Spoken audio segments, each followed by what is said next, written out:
these tribulations on mankind, but he is, however, going to allow mankind to bring them on himself. The quote that I'm about to read you is from Task Force Delta, a U.S. think tank, and it says, and I quote, "1/4 of humanity must be eliminated from the social body. We are in charge of God's selection process for planet Earth. He selects, we destroy. We are the riders of the pale horse." We have more power than we think. The government is just a parasite that exists on the labor and ingenuity of its citizens. It makes nothing and takes everything. Without its host, us, it cannot exist. We, the people, can reclaim the republic if we believe in God and say no to the government. As I begin to bring this presentation to a close, I want to remind you of just what an amazing document the U.S. Constitution is. It's amazing because of the wisdom of our founding fathers, and the wisdom that they had came from hardship. It came from living under the monarchies of Europe, from living under oppression, from living under the free trade system. And as the United States goes through what it's gone through now, hopefully our people are becoming wiser as well. In the meantime, I want to leave you with the thoughts of Thomas Jefferson. The democracy will cease to exist when you take away from those who are willing to work and give to those who will not. And in a more modern vein, I'd like to leave you with some thoughts from Senator Barry Goldwater. Remember that a government big enough to give you everything that you want is also big enough to take away everything that you have. So the question is, how does a government take away everything the people have? In the context of what Thomas Jefferson was saying, I think President Obama's policies of redistribution of wealth are an excellent example.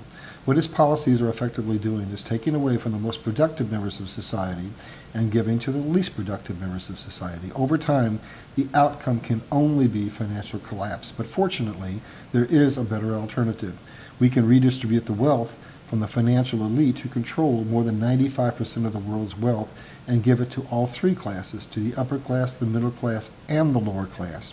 Once we've accomplished this, we would have enough financial capital to reinvigorate the manufacturing segment of the United States of America and put the United States back on the right track. In my book, Modern Slavery and the Fight for Freedom, I delineate exactly how to do that.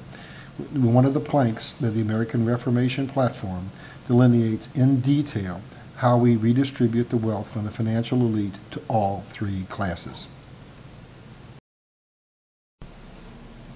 This slide is by no means a representation of a comprehensive political platform, but it does, however, give us a basic understanding of what we, the American people, need to assist on if we hope to reverse the debt crisis.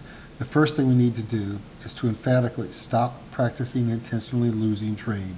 And what that means is we need to withdraw from the World Trade Organization, withdraw from NAFTA, withdraw from all free trade agreements, and insist on replacing them with fair trade agreements. We also need to make sure that we send the signal to our legislators that say we want no part of participation in the AmeriUnion. For those of you who are not familiar with what that is, it is an effort to combine the United States of America, Mexico, and Canada into one super trading group. The second thing we need to do is end unfunded entitlement programs, including benefits to illegal aliens. And the third thing we need to do is end U.S. imperialism and wars for profit. We haven't discussed anything about wars in this slide presentation, and I'm not really going to get into it now, except to say that wars are incredibly, incredibly profitable, and they are a tool for political manipulation on a global level. I have a presentation on the web, and I have a chapter in my book that discusses wars for profit. It's something that the American people need to be informed of, but now is really not the time or place to get into details. There are two ways in which a government can control the people and literally put them in a stranglehold. One is to create a divisiveness between them, which we'll discuss in a second, and the other is to control virtually every aspect of the life that are necessary for survival, which means they control the currency, our gas, our food, our water, our energy, the welfare system, our healthcare system, our educational system, and they politicize the issue of illegal immigration. So in closing, I would say that the government is controlling access to necessities of life and pitting us against each other. Unless we want to live under a one-world dictatorship, we had better take a stand. The New World Order cannot happen without the U.S. because we are the world's only truly superpower. What that basically means is that we, the American people, have the ability to stand up and to safeguard freedom for the world. This collage will give us a basic understanding of what we need to do to restore America to greatness. First and foremost, we need to surrender to God. We need to understand that though the United States of America was established as a republic based upon the principles of law, that according to our founding fathers, it was even more importantly based upon the Ten Commandments. Over time, our government has tried to take God out of the equation in order to lower our moral standards and control and manipulate us. I need to call upon the churches and ask that you insist that God be brought back into the political equation. With that in mind, we each of us need to stand up and question with boldness, to hold on to the truth, to speak without fear. We need to understand that our government is trying to control us and pit us against one another. So we need to understand that united we stand and divided we fall. We each need to gain control of our personal finances so that we can in turn insist that our government do likewise.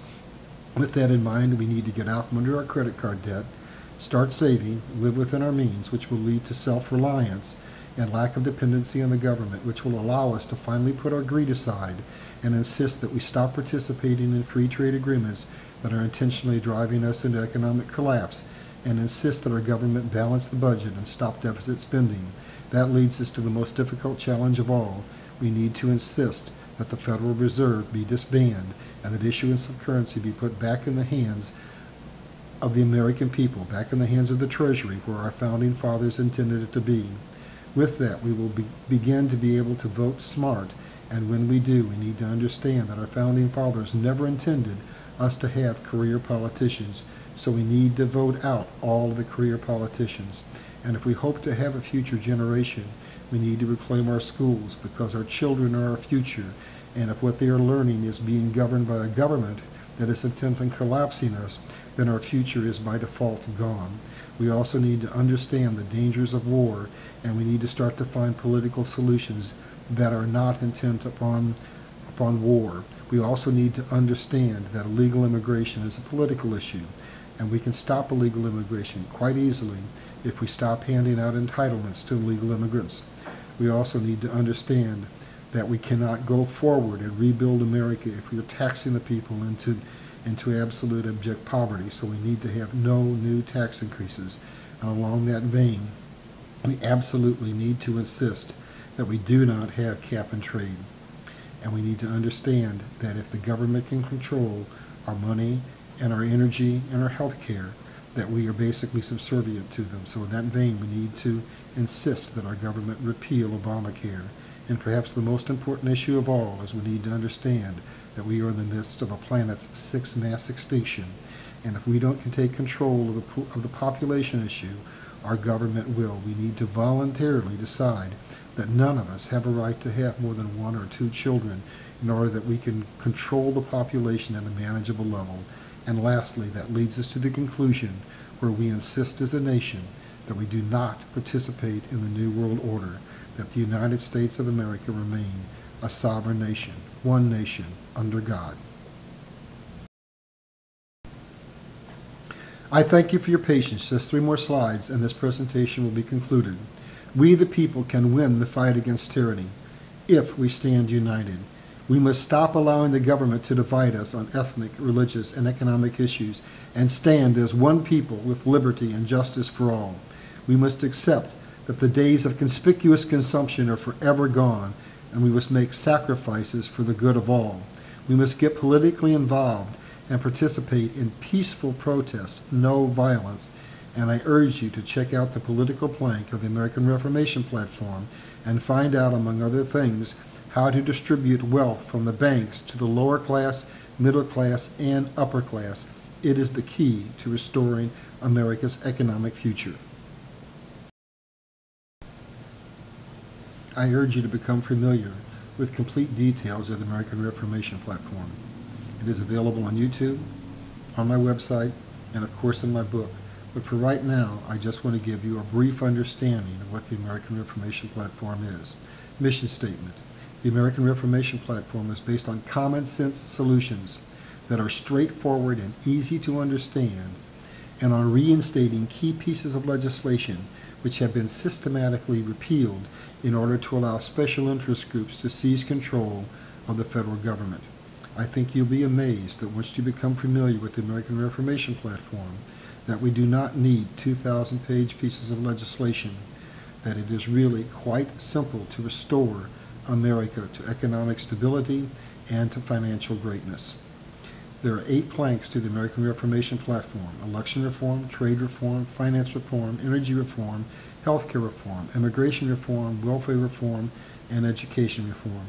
And I assure you that it is quite simple to impose the appropriate legislation to change each and every one of these planks so that they represent the best interest of the American population rather than the best interest of the special interest groups. This is essential. We can win this battle, but we have to stand united. If you are interested in having me speak at your church or community group, I can be reached at larry@libertycrusade.com or by phone at 630-202-2354. Additional presentations are available on my website at libertycrusade.com or on YouTube. I urge you to help me get this information out to the general public, so please send the link to this presentation to all of your friends. Note, please contact me if you are interested in a joint venture to produce political documentaries.